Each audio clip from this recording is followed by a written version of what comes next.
How does it go? Outnumbered overtime. You want to practice it? It's one. P. Shimmy, shimmy, baby. All right, so, T, baby. And there's a lot of gifs on the internet of her doing that. Like, quite a few. I look constipated. Like, I'm not really sure how they capture me in that moment of. No, but you're immortalized this on YouTube. Yay. Wow, I feel like we covered everything in that show. Like, there's nothing that got left unsaid, which is probably why our chat is blowing up right now. Was there something and I think that you didn't Kennedy get solved to say? all of our problems. She did. Yes, by just reducing the size of the federal government. That's the answer to everything. Reduce the size of the federal government, and we'll be fine. Why can't we agree on that? We do agree on that. No, I mean, as a nation, why don't most people want to do? Not everybody wants to do that. I know, especially those in power. Sadly, those who actually hold the checkbook want to keep writing them. And people have good intentions, but like stuff is expensive.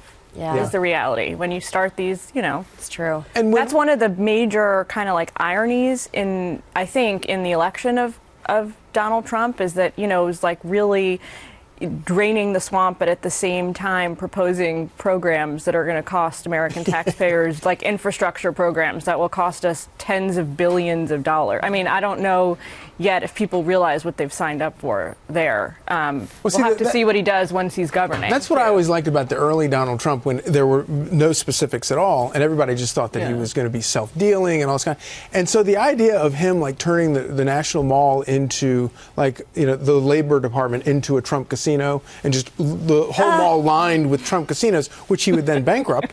I thought that was a fantastic idea, because then after the casinos, all the Trump casinos would go bankrupt. They could just plow them and then plant grass there. How about foreign policy wise? One day, he's like he's sort of an isolationist. The next day, we're going to bomb the blank out of ISIS. Yeah. Yesterday, automatically Syria has become a big issue. He cares about I'm so confused foreign policy wise where he stands, and the only thing that's giving me solace is that Mad Dog Mattis is in power and he's going to cut heads and take. Okay, but what about some of the people like the Joint Chiefs and the Defense Secretary? Various points have said that it's really difficult to get a consensus with the president that we've got. It's really hard it's really hard to talk him into logical strategy. What happens when you have a president who is a little bit more mercurial? Do you think that's problematic?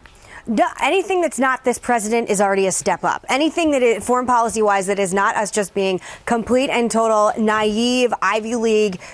I can't say this on or I'll get fired. But I can't even tell you. Kittens, yes, thank you. Anyone who sees the atrocities happening in the world for what they are, anything except Obama will automatically be a step up. Wow, so your phone is buzzing, the chat's alive. We want to know what gets you fired. Oh, I have a mouth like a trucker. Is it one of the 7 words we can't say because of the FCC? The 8th word. FCC. I have a mouth like a trucker, and my career in television, half of the struggle with it has been making sure I censor myself from ever dropping it. Half of my career was like a trucker. No, I'm kidding. I mean, you literally were a long-haul trucker for many years. A lot of people don't know that about. Uncle Charles was. Seriously. Maybe you can write down those words for me, because I don't actually know what I mean. What the 7 words by the FCC? Should, and apparently 8 according to Kennedy. There are interesting words you can't say that you wouldn't assume. Most I will of them say are that. verbs. I find that out the hard way. I've got one attached to the word dumpster that's in my monologue tonight, and I'll see if my senior producer takes it out. No, actually. Fire. I'll be watching. Charles Falk asked this. I think this is a great question. That's like a combination of you're Charles like two Faulkner. people. Oh my gosh, I didn't even catch that.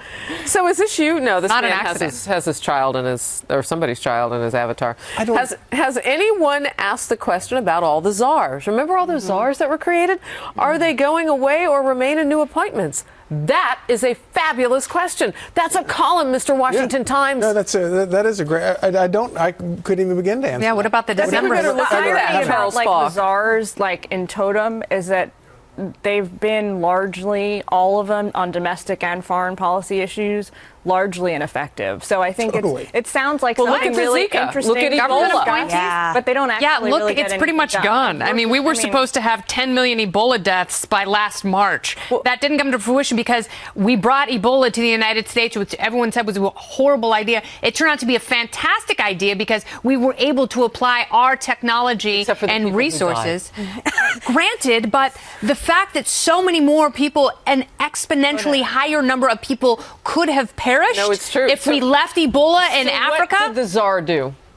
A whole lot of nothing. The private sector did it. They're supposed to be kind of that was not the Ebola czar, so or the nurses coordinators union. in the federal government, they take the work that like the State Department and I don't know, with something like Ebola, right? Like Department of Health, USAID, all the different agencies that work on this issue and like kind of coordinate what they're doing a little bit for the president, so he knows what's going on and he can direct policy and that kind of it. But the thing is, at the end of the day, is they end up being really kind of the public face. They end up doing a PR tour the whole time. Yeah, they're like Angelina Jolie at the UN. That Ebola outbreak, though, of everything happened under Obama, that scared me the most because one of the doctor that came back to New York went to two places I hang out a lot in, one bar, and I texted my friend, Nancy Schneiderman. Should we be paranoid? Yes. And she was like, honestly, if we already haven't gotten a disease from that bar, we're probably not.